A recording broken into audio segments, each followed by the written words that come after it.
Assalamualaikum warahmatullahi wabarakatuh. Salam, Om Swastiastu, Namo Buddhaya, salam kebajikan. Perkenalkan, nama saya Giovita Fatika Putri dengan akhiran NIM 036, mahasiswa PBS UNY angkatan 2022. Di sini saya akan mewawancarai salah satu mahasiswa UNY. Halo Kak Vina. Halo. Di sini saya dengan Kak Vina, mahasiswa Pendidikan Luar Sekolah FIPP UNY angkatan berapa Kak? Angkatan 2022. Oh, jadi Kak Vina ini angkatan 2022. Baik Kak, kan sekarang Kakak kuliah di Departemen Pendidikan Luar Sekolah. Sebelum masuk ke pertanyaan yang lebih jauh, sebenarnya pendidikan luar sekolah itu apa ya? Departemen Pendidikan Luar Sekolah itu apa? Oh ya, Departemen Pendidikan Luar Sekolah atau yang teman-teman tahu yaitu pendidikan non formal, yaitu pendidikan yang dilaksanakan secara terencana, sistematis dan fleksibel sebagai pengganti pendidikan formal. Gitu. Berarti pendidikan luar sekolah tuh pendidikan non formal. Pendidikan non formal tuh ranahnya ke apa aja ya Kak? Kalau pendidikan non formal? Ranahnya itu mungkin ya ke pemberdayaan masyarakat, pemberdayaan perempuan, seperti itu. Pendidikan di luar pendidikan formal. Kalau pendidikan formal kan ada SD, SMA dan SD, SMP dan SMA. Berarti kalau pendidikan luar sekolah, pendidikan non formal di luar pendidikan formal tersebut. Jadi mungkin seperti lembaga pendidik, lembaga pelatihan, kelompok belajar dan sanggar. Baik Kak, kalau untuk mahasiswa PLS sendiri tuh mempelajari apa saja ya? Oh ya, mungkin dari mata kuliahnya ya. Kalau saya mempelajari ada pengembangan masyarakat, pendidikan non formal, pendidikan orang dewasa, psikologi sosial, psikologi pendidikan dan masih banyak lagi. Jadi, berarti jadi kalau pendidikan luar sekolah tuh memahami masyarakat ya, melihat psikologinya, memahami sosialnya begitu ya Kak. Agar kenapa nih Kak kok mereka mahasiswa PLS tuh mempelajari hal tersebut? Oh ya, karena mahasiswa PLS sendiri itu bisa dibilang sebagai, kalau lulusannya bisa dibilang sebagai dokter masyarakat. Jadi apa saja yang dikeluhkan masyarakat, mungkin mulai dari sosial, ekonomi, sebisa mungkin lulusan pendidikan luar sekolah itu bisa menanganinya begitu. Menangani kasus-kasus atau menangani apa nih Kak? Kalau menangani apa? Ya mungkin seumpama di suatu daerah tuh ada mungkin kenakalan remaja. Itu saya juga pernah dengar dan baca-baca sedikit mengenai buta aksara. Kalau buta aksara itu ternyata juga bisa dibantu oleh lulusan pendidikan luar sekolah juga ya Kak? Ya, itu mungkin disebutnya kesetaraan. Jadi mungkin untuk orang dewasa, juga remaja sih, mulai dari remaja sampai dewasa, mungkin yang nggak mengenyam pendidikan formal biasanya mungkin nggak tahu apa ya, keaksaraan. Nah, itu ranahnya PLS untuk bisa mengajari lah istilahnya begitu.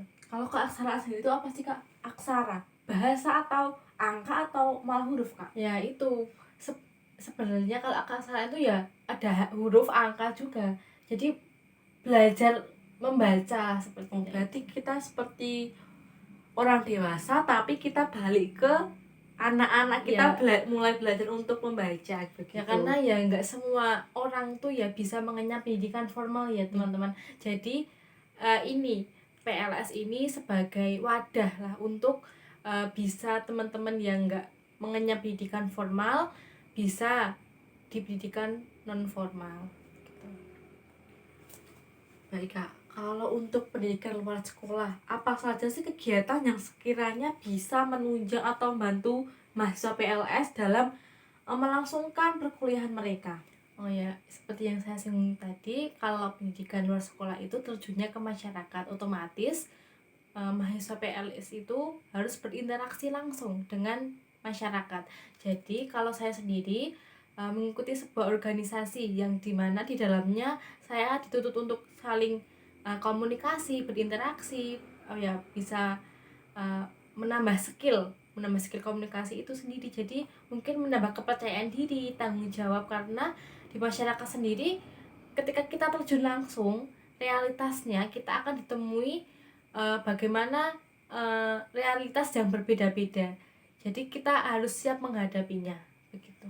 Berarti dituntut untuk berinteraksi, bersosialisasi dan berkomunikasi dengan masyarakat dan dengan realita-realita yang berbeda gitu ya Kak. Betul sekali, karena uh, yang kita hadapi kan bukan masyarakat yang benar-benar mengenyam pendidikan formal. Mungkin kita pendidikan orang dewasa, mungkin nanti pembelajaran juga beda dengan pendidikan anak-anak.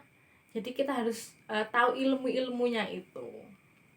Baik, kan tadi udah membahas tentang pendidikan luar sekolah itu apa, mereka mempelajari apa. Nah sekarang kan sekarang sudah memasuki tahun ajaran baru, bukan tahun ajaran baru tapi udah mulai anak SMA udah lulus dan mereka mencari perguruan tinggi. Nah sekiranya mereka ingin masuk nih ke PLS. Nah siapa aja sih sekiranya yang cocok untuk masuk ke PLS, minat apakah yang harus mereka miliki ataupun bakat yang harus mereka miliki untuk masuk ke pendidikan luar sekolah Kak? Ya mungkin ini bisa sedikit sharing dulu ya teman-teman tentang bagaimana saya bisa masuk ke jurusan PLS. Mungkin sebenarnya saya dulu tuh juga nggak tahu ya teman-teman, apa sih PLS, soalnya juga asing, walaupun sebenarnya PLS itu tuh uh, di kegiatannya itu di sekitar lingkungan kita, seperti sanggar belajar, kelompok belajar, seperti itu. Jadi saya karena suka kegiatan sosial, kayak dulu tuh searching dulu nih teman-teman, pendidikan luar sekolah itu tuh ngapain aja kegiatannya, terus mata kuliahnya apa. Nah terus saya sebenarnya ini cocok deh dengan saya yang suka kegiatan sosial, suka kegiatan di luar. Nah juga yang suka berkomunikasi, walaupun mungkin sekarang tuh baru melatih, karena walaupun saya suka berbicara, mungkin rasa kepercayaan diri saya tuh masih kurang begitu Kak. Berarti mereka tuh di pendidikan luar sekolah tuh nggak harus juga sih memiliki minat untuk bersosialisasi, dan mereka tuh berminat untuk belajar berkomunikasi dan berinteraksi dan bersosialisasi dengan masyarakat, begitu ya Kak? Betul, karena di masyarakat sendiri kan kita juga sebagai fasilitator atau juga ya yang mendidik mereka, begitu. Mendidiknya bukan mendidik anak-anak tapi kita mendidik orang dewasa yang mungkin lebih tua dari kita ya Ya Kak? betul, jadi mungkin skillnya kita ya mungkin harus sabar kalau menghadapi orang tua mungkin.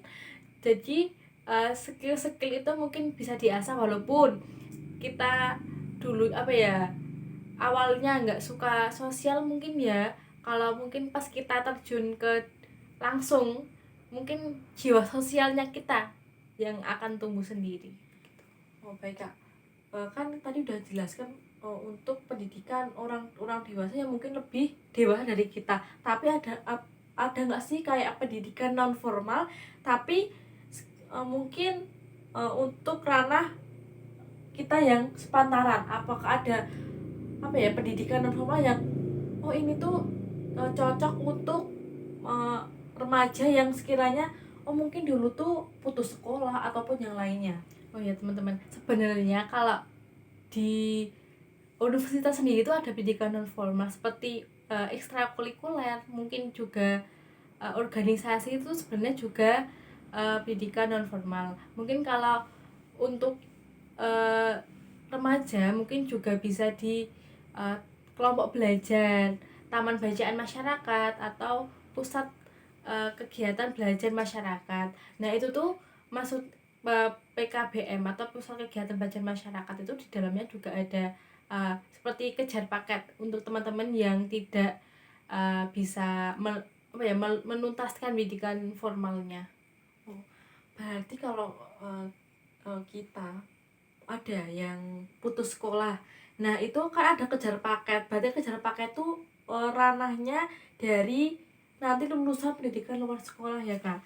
Berarti untuk menyambung dari jawaban ini Kak, berarti untuk lulusan atau lulusan pendidikan luar sekolah tuh peluang kerjanya di ranah apa aja ya Kak? Lulusannya sendiri mungkin bisa menjadi fasilitator, juga bisa di lembaga pelatihan, mungkin bisa menciptakan, melahirkan atau melahirkan juga bisa, membuat kelompok belajar seperti mungkin sebenarnya kalau les-les seperti itu juga ranahnya pendidikan luar sekolah juga gitu. Jadi seperti tadi ya Kak, kejar paket bisa dari di luar sekolah, latihan, ada kursus juga.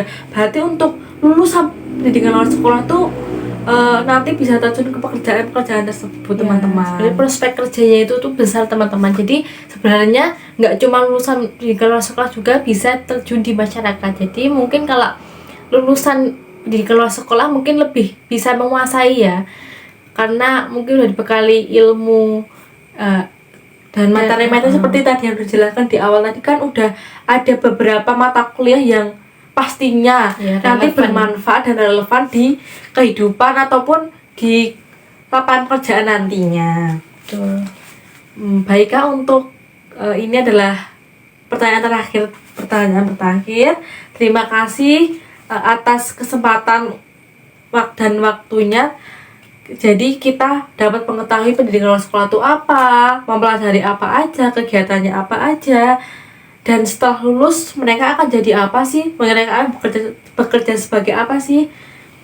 Oke teman-teman, cukup sekian dari saya, dan terima kasih lagi kepada Kak Vina atas penjelasan yang cukup baik dan banyak tadi.